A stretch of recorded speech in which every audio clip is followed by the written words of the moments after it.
اعلیٰ حضرت نے کتاب لکھی ہے الامن والعلا، اس میں آپ فرماتے ہیں جو حضور کی پناہ میں آ جاتا ہے نا وہ بچ جاتا ہے۔ اللہ کرے آپ کو سمجھ آئے میری بات کی۔ جو حضور کی پناہ میں آ جاتا ہے وہ جو دنیا دار رہتا ہے، مالدار رہتا ہے، حضور کی پناہ میں نہیں آتا وہ بے سکون رہتا ہے۔ فرماتے ہیں یہاں دنیا میں بھی حضور کی پناہ میں آ جاؤ، آج لے ان کی پناہ۔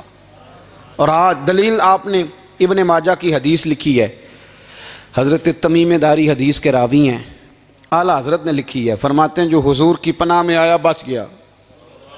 دلیل دیتے ہیں، فرمایا انسان جانور بھی آتے تھے تو بچ جاتے تھے۔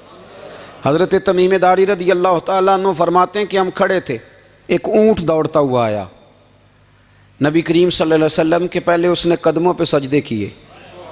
صحابہ کہنے لگے حضور ہمیں بھی اجازت دیں، فرمایا وہ تو بے زبان ہے، اسے تو پتہ کوئی نہیں، پیش نظر ہے وہ نو بہار، سجدے کو دل ہے بے قرار، روکیے سر کو روکیے یہی تو امتحان ہے۔ فرمایا اسے کیا پتا، تم تو مکلف ہو شریعت کے، تمہیں اجازت نہیں ہے۔ اور اعلیٰ حضرت نے 2 ٹوک لکھا ہے، فرمایا سوائے خدا کے کسی کو تعظیمی سجدہ بھی حرام ہے۔ یہ نوٹ کر لیں میری بات۔ اور اعلیٰ حضرت نے فتاوی رضویہ میں لکھا ہے کسی قبر پہ جاؤ تو 4 ہاتھ دور کھڑے رہو۔ اللہ کرے آپ کو سمجھ آئے، کتنے ہاتھ؟ 4 ہاتھ دور کھڑے رہو، سورۃ فاتحہ پڑھو، درود شریف پڑھو، جس قبر پہ گئے ہو ان کی روح کو اصال ثواب کرو، ان کے وسیلے سے دعا مانگو۔ اعلیٰ حضرت فرماتے ہیں قبر کو سجدہ بالاتفاق حرام ہے، طواف قبر کا کرنا بالاتفاق حرام ہے، بوسہ لینے میں اختلاف ہے کہ جائز ہے کہ ناجائز ہے، لیکن بوسے سے بھی چونکہ شک پڑتا ہے تو فرماتے ہیں احمد رضا کی رائے یہ ہے کہ بوسہ لینے سے بھی بچا جائے۔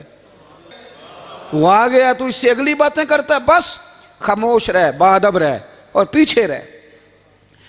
تو حضرت تمیم داری کہتے ہیں یہ حدیث اعلیٰ حضرت نے لکھی ہے الامن والعلا میں، فرماتے ہیں کہ اونٹ نے پہلے سجدہ کیا، قدم چومے، پھر اس نے حضور کے کان میں کوئی بات کہی۔ روزے دے دوالے نے غلامہ دیاں ٹولیاں، ایک پہ سن دے کروڑاں دیاں بولیاں، یعنی اونٹ نے بات کی تو حضور نے وہ بھی سن لی۔ اعلیٰ حضرت کہتے ہیں جو پناہ میں آتا ہے بچ جاتا ہے۔ کہتے ہیں رسول کریم نے نا اونٹ کی پشت پہ ہاتھ پھیرا اور اللہ کے محبوب فرمانے لگے فکر نہ کر، اب تو آ گیا ہے نا تو جیسے تو کہے گا ویسے ہی ہو جائے گا، جیسے تو کہے گا ویسے ہی۔ ابن ماجہ میں موجود ہے، پر میں چونکہ فاضل بریلوی رحمۃ اللہ علیہ کی کتاب سے پیش کر رہا ہوں الامن والعلا سے، تو میں اسی انداز میں پیش کر رہا ہوں جس انداز میں وہاں ہے۔ حضرت تمیم داری کہتے ہیں کہ ہماری سمجھ میں بات کوئی نہ آئی، تھوڑی دیر گزری تو کچھ لوگوں نے ہاتھوں میں رسیاں پکڑی ہیں، خنجر پکڑے ہیں، دوڑے آئے، یا رسول اللہ یہ ہمارا اونٹ ہے۔ حضرت تمیم داری کہتے ہیں میں نے دیکھا کہ جب وہ آ گئے نا خنجر لے کے تو اونٹ حضور کے پیچھے چھپ گیا۔ آج لے ان کی پناہ، آج مدد مانگ ان سے، وہ حضور کے پیچھے چھپ گیا۔ تو کہتے ہیں کہ نبی کریم صلی اللہ تعالیٰ علیہ وسلم نے فرمایا کیا مسئلہ ہے بھائی؟ یا رسول اللہ ہمارا اونٹ ہے، ذبح کرنے لگے تھے دوڑا ہے۔ تو حضور فرمانے لگے وہ تو تمہاری شکایت کر رہا ہے۔ وہ کہتا ہے یا رسول اللہ میں نے برسوں ان کی نوکری کی، برسوں میں نے بڑی نوکری کی۔ صحیح کہتا ہے یا رسول اللہ؟ ٹھیک کہتا ہے حضور، اب بوڑھا ہو گیا ہوں، تھوڑا زیادہ بوجھ نہیں اٹھا سکتا، تو مجھے ذبح کر کے کھانا چاہتے ہیں، میں مرنا نہیں چاہتا۔ نبی کریم فرمانے لگے اچھے لوگ یہ صلہ دیتے ہیں؟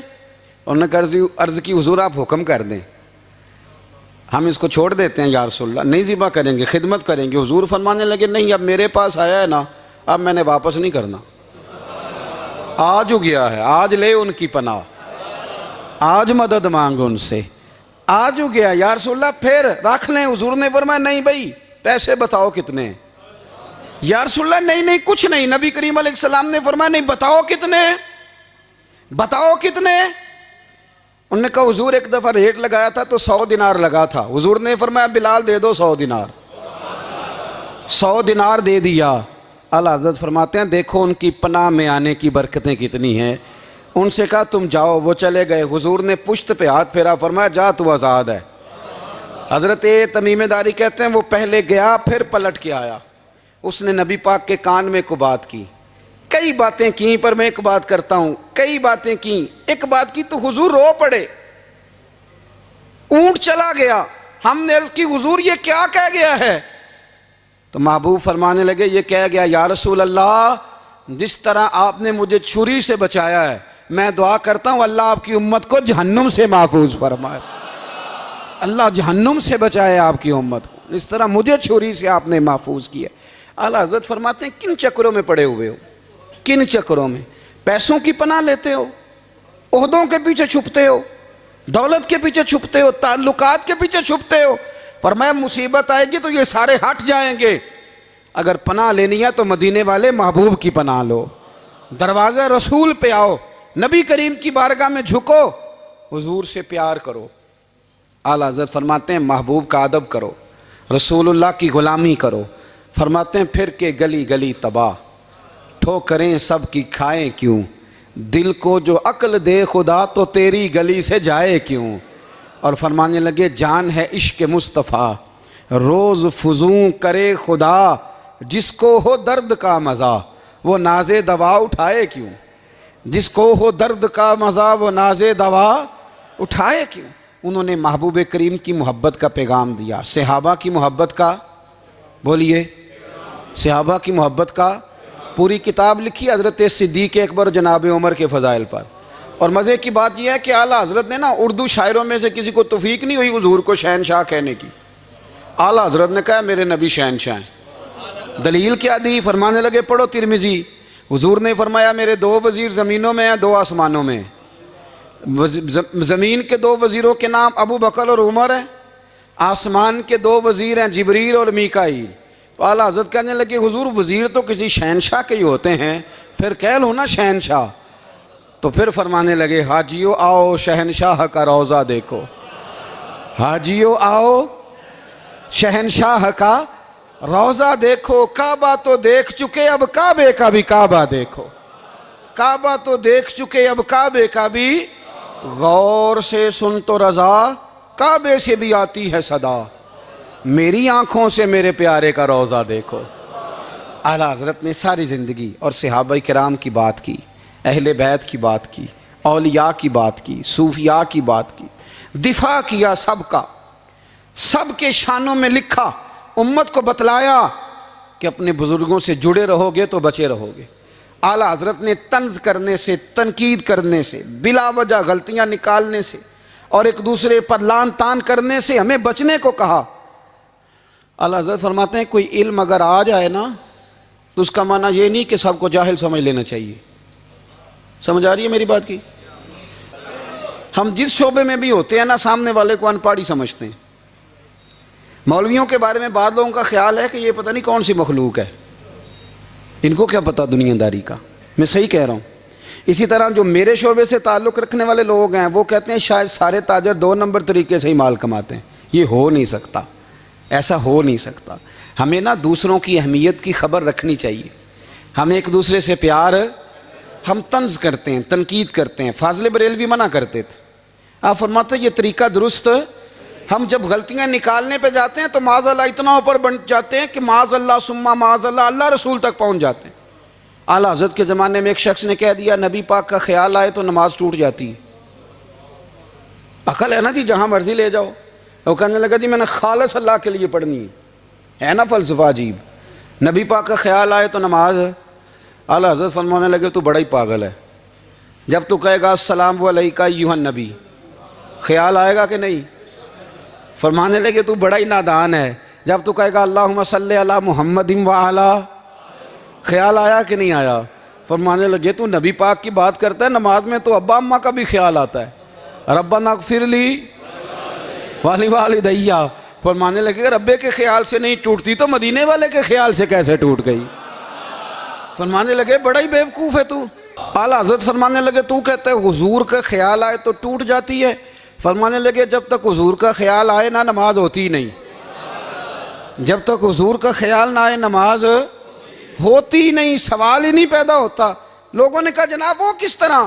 تو اعلیٰ حضرت فرمانے لگے اللہ نے کہا قرآن میں واقعی الصلاۃ، نماز پڑھو، یہ نہیں بتایا کتنی پڑھنی ہے، اور یہ بھی نہیں بتایا فجر کی کتنی پڑھنی ہے، یہ بھی نہیں بتایا ظہر کی، یہ بھی نہیں بتایا قیام کیسے کرنا ہے، ہمیں یہ بھی نہیں بتایا رکوع کیسے کرنا ہے۔ ہمیں پتہ کیسے پتہ چلا؟ جب صحابہ نے کہا نا رب کہتا ہے نماز پڑھیں تو کیسے پڑھیں، تو حضور فرمانے لگے سلو کما رأیتمونی اصلی، نماز اس طرح پڑھو کرو جس طرح مجھے پڑھتے ہوئے دیکھتے ہو۔ تو کہا یہ تو کیسی عجیب بات کر رہا ہے کہ نبی کریم صلی اللہ علیہ وسلم کا خیال آئے۔ اور پھر بڑی مزیدار بات، ایک شخص نے اعلیٰ حضرت سے آ کے نا، اس زمانے میں نا ایک آریہ مذہب ہوتا تھا، اب اللہ کا شکر ہے وہ کوئی نہیں، اب ویسے جو بڑے نئے نئے مذہب نکل آئے ہیں، جو آدمی جتنا پڑھ جاتا ہے معاذ اللہ وہ ایک نئی بات ہی شروع کر دیتا ہے، اور جو انوکھی بات کرے اس کے پیچھے رش بھی زیادہ ہو جاتا ہے، سٹائل ذرا ہٹ کے ہو نا جی تو ذرا ماحول جلدی بن جاتا ہے۔ تو وہ آریہ مذہب تھا، تو وہ ایک آریہ آ گیا اعلیٰ حضرت کے پاس، آ کے کہنے لگا کہ فرض کی اہمیت زیادہ ہے کہ سنت کی؟ تو اعلیٰ حضرت فرمانے لگے بھئی اہمیت تو فرض کی زیادہ ہے۔ تو کہنے لگے آپ کا وضو تو پھر سنت سے شروع ہوتا ہے، وضو میں پہلا فرض ہے منہ دھونا، اور آپ سب سے پہلے ہاتھ دھوتے ہیں، یہ بھی سنت، ناک میں پانی ڈالنا یہ بھی، کلی کرنا یہ بھی، میری بات کی سمجھ آ رہی ہے؟ اس نے کہا یہ آپ عجیب لوگ ہیں، فرض اگر بڑا ہے تو پہلے فرض ہونا چاہیے تھا۔ سمجھ آ رہی ہے میری بات کی؟ لوگ دین پر بڑے بڑے مختلف اعتراضات کرتے ہیں نا، اس نے کہا جی پہلے ہونا چاہیے تھا فرض، تو منہ دھونا فرض ہے، آپ نے گھٹنوں تک ہاتھ دھوئے، اب یہ جو آپ نے ہاتھ دھوئے یہ بھی سنت، کلی کری تو وہ بھی سنت، ناک میں پانی ڈالا تو وہ بھی سنت، تو آپ تو چوتھے نمبر پہ فرض ادا کر رہے۔ تو اعلیٰ حضرت فرمانے لگے تم اصل میں محبوب کا غلام نہیں نا، ہاں تجھے کیا پتا ہو یہ بات کیا ہے، تو بیٹھ جا ہم سے سن، ہم تجھے بتاتے ہیں۔ اس نے کہا جی کیا مطلب؟ فرمانے لگے یہ محبوب جو ہے نا ہمارے، یہ ہمیں بڑی جگہوں سے بچاتے ہیں، یہ بچا بچا کے فرائض تک لے جاتے ہیں۔ کیا مطلب؟ کہنے لگے حضور نے ہمیں کہا ہے کہ پہلے نا ہاتھ دھو لو، پتہ چل جائے پانی زیادہ گرم تو نہیں، منہ جالی نہ جائے، پہلے نا دیکھ لو۔ فرمایا پھر ناک میں ڈال کے پتہ کرا لو کہ اس میں سے بدبو تو نہیں آتی، سنت بھی ادا ہو گئی، پتہ بھی چل گیا بو تو نہیں آ رہی، اور فرمایا پھر منہ میں ڈال کے چکھ لو کہ بد ذائقہ تو نہیں۔ اب یہ 3 سنتیں ادا کر کے تم فرض ادا کرو گے تو اللہ بھی راضی ہوگا، اللہ کے رسول بھی راضی ہوں گے۔